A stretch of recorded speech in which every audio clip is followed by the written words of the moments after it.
क्या आप जानते हैं कि जमीयत उलमाए हिंद भारत का सबसे बड़ा मुस्लिम संगठन है।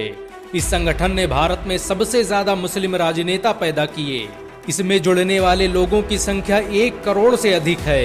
ये भारत का अकेला मुस्लिम संगठन है जिसके देश भर में 3000 से अधिक प्राइमरी स्कूल चलते हैं। जमीयत उलमाए हिंद के भारत में 1700 से अधिक ऑफिस मौजूद हैं। ये संगठन भारत में 15,000 से अधिक मकतबों का संचालन करता है। जमीयत उलमाए हिंद को भारत सरकार कई अवार्ड से सम्मानित कर चुकी है। ये शिक्षा के क्षेत्र में काम करने वाला भारत का सबसे बड़ा मुस्लिम संगठन बन चुका है। जमीयत उलमाए हिंद की स्थापना 23 नवंबर 1919 को दिल्ली में की गई थी। इसका मकसद भारतीय मुसलमानों के अधिकारों की रक्षा करना और भारत को अंग्रेजों के चंगुल से आजाद करवाना था। जमीयत उलमाए हिंद ने भारत को सबसे बड़े वैज्ञानिक और राजनेता दिए। 20वीं सदी के अधिकतर राजनेता जमीयत की विचारधारा से प्रभावित थे।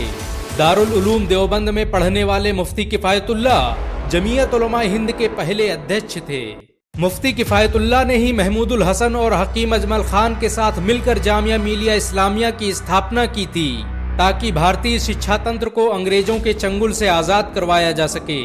आजाद हिंद सरकार में देश के पहले गृह मंत्री रहे मौलाना उबैदुल्ला सिंधी जमीयत उलमाए हिंद के कार्यकर्ताओं में से थे।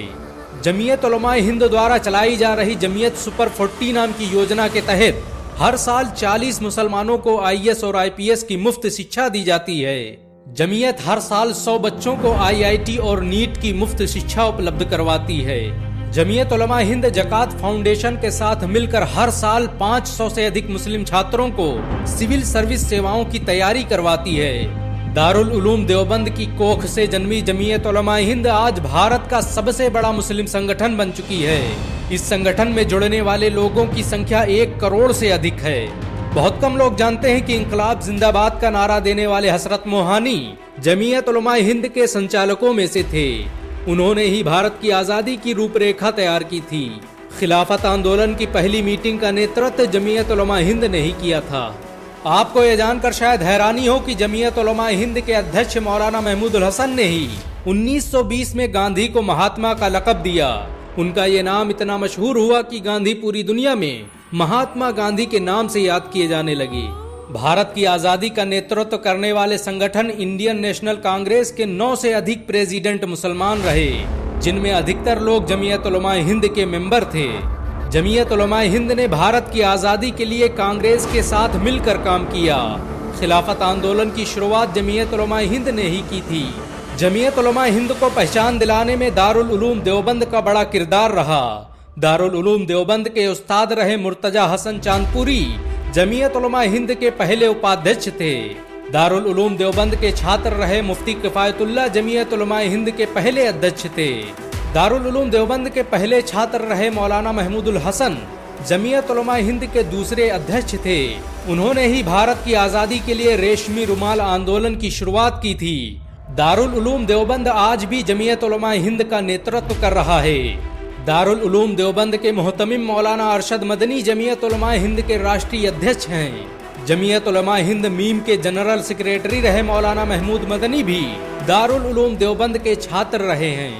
मौलाना महमूद मदनी को दुनिया के सबसे प्रभावशाली मुसलमानों की लिस्ट में जगह दी जा चुकी है। रॉयल इस्लामिक सेंटर के सर्वे के मुताबिक मौलाना महमूद मदनी दुनिया के 27वें सबसे प्रभावशाली मुसलमान हैं। बहुत कम लोग जानते हैं कि आजादी के वक्त जमीयत उलमाए हिंद का अपना अखबार भी था। 1938 में अंग्रेजों ने बगावत के जुर्म में जमीयत अखबार पर पाबंदी लगा दी और इसके पत्रकारों को जेल में डाल दिया।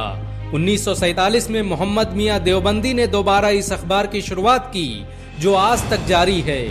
आपको ये जानकर शायद हैरानी हो कि जमीयत उलमाए हिंद ने ही सबसे पहले असहयोग आंदोलन की शुरुआत की थी।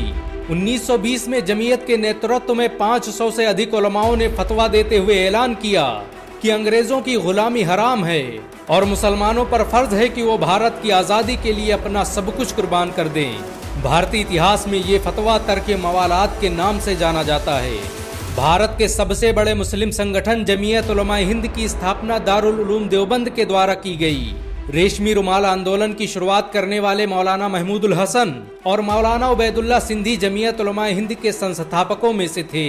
1916 में शेखुल हिंद और तुर्की के युद्ध मंत्री अनवर पाशा के साथ मिलकर भारत को आजाद करने की जो योजना बनाई उसने भारत से अंग्रेजी सल्तनत को उखाड़ फेंका। दारुल उलूम देवबंद और जमीयत उलमा हिंद द्वारा चलाए गए इस आंदोलन के बारे में सर रोलेट ने लिखा कि ऐसी रणनीति को देखकर ब्रिटिश हुकूमत हक्का बक्का रह गई। जमीयत उलमा हिंद ने भारत में कई बड़े राजनेता पैदा किए। जमीयत उलमा हिंद असम के प्रदेश अध्यक्ष रहे मौलाना बदरुद्दीन अजमल आज भारत के सबसे बड़े मुस्लिम राजनेताओं में से हैं। मौलाना बदरुद्दीन अजमल द्वारा स्थापित किए गए मदरसों, स्कूलों और अस्पतालों से आज पूरा असम फायदा उठा रहा है। जमीयत उलमा हिंद के जनरल सेक्रेटरी रहे मौलाना महमूद मदनी राज्यसभा सांसद के रूप में अपनी सेवाएं दे चुके हैं। बहुत कम लोग जानते हैं कि जमीयत उलमा हिंद अब तक लाखों लोगों का मुफ्त केस लड़ चुकी है। असम में जब लाखों मुसलमानों का नाम एनआरसी की लिस्ट से बाहर हो गया, तब जमीयत उलमा हिंद ने करोड़ों रुपए खर्च करके उनका नाम एनआरसी में शामिल करवाया।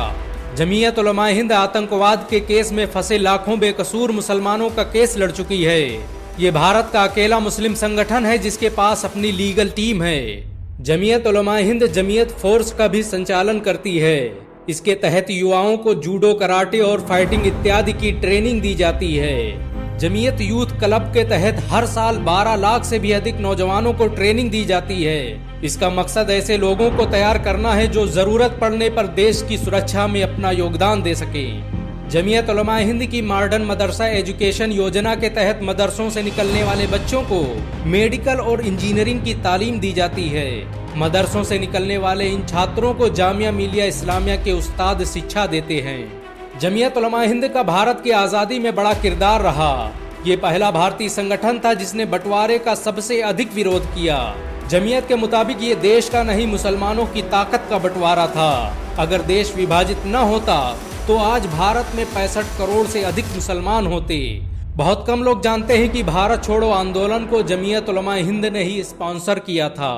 1930 में नमक कानून तोड़ने के जुर्म में जमीयत उलमा हिंद के बहुत से कार्यकर्ता जेल में डाल दिए गए। अंग्रेजों का विरोध करने के जुर्म में जमीयत उलमा हिंद के उपाध्यक्ष किफायतुल्लाह देहलवी 6 महीनों तक जेल में बंद रहे। जमीयत उलमा हिंद आज बड़े पैमाने पर रिलीफ कैंप चलाती है। मुजफ्फरनगर दंगों के बाद जमीयत ने अपने पैसों से कई हजार घर बनवाए ताकि विस्थापित मुसलमानों को बसाया जा सके। देश पर जब भी कोई आपदा आई, जमीयत उलमा हिंद हमेशा भारत के साथ खड़ी रही। जमीयत उलमा हिंद को भारत का सबसे प्रभावशाली संगठन माना जाता है। जमीयत के दबाव में ही भारत सरकार ने मस्जिद अक्सा को फिलिस्तीन का हिस्सा बताते हुए इजराइल को एक देश के रूप में मान्यता देने से इनकार कर दिया। आजादी के वक्त जब मुसलमानों का कत्लेआम शुरू हुआ, तब जमीयत ने जवाहरलाल नेहरू से एक समझौता किया कि भारत सरकार मुसलमानों के पर्सनल लॉ में कोई छेड़खानी नहीं करेगी। इसी के बाद भारत में मुस्लिम पर्सनल लॉ बोर्ड को कानूनी मान्यता मिली। बाबरी मस्जिद का केस लड़ने में जमीयत उलमा हिंद का बड़ा किरदार रहा। 1934 में किफायतुल्लाह देहलवी ने फैजाबाद का दौरा किया और बाबरी मस्जिद की पहली रिपोर्ट पेश की। 1952 में मौलाना अबुल कलाम आजाद और हुसैन अहमद मदनी ने ही ये फैसला किया कि हम इस मामले को कोर्ट तक ले जाएंगे। जमीयत उलमा हिंद ने ही बाबरी मस्जिद वर्किंग कमेटी बनाई, जिसमें जफर याब जीलानी और मोहम्मद मतीन जैसे वकील शामिल थे। आपको ये जानकर शायद हैरानी हो कि भारत में स्लाटर हाउस को जमीयत उलमा हिंद ही हलाल का सर्टिफिकेट देती है। जमीयत उलमा हिंद ने मलेशिया के साथ मिलकर हलाल ट्रस्ट का गठन किया, जिसके जरिए स्लाटर हाउस की जांच कर उसके गोश्त को हलाल और हराम होने का सर्टिफिकेट दिया जाता है। जमीयत उलमा हिंद भारत का सबसे पुराना गैर राजनीतिक संगठन है। 12 लोगों के साथ शुरू हुई जमीयत में आज करोड़ों लोग काम करते हैं। जमीयत आज सिर्फ एक इदारा ही नहीं, भारत की पहचान बन चुका है। इस संगठन ने हर दौर में भारत के लिए सबसे ज्यादा कुर्बानियां दी। भारत को जब भी जरूरत पड़ी, जमीयत का हर कार्यकर्ता सीना ताने खड़ा रहा। सच तो ये है कि जमीयत आज भी मुसलमानों के दिलों में बसती है। मुसलमान इसकी हिफाजत के लिए अपना सब कुछ कुर्बान कर सकते हैं। अगर एक मुसलमान होने के नाते आपको गर्व महसूस हुआ हो तो इस वीडियो को लाइक और शेयर जरूर करें।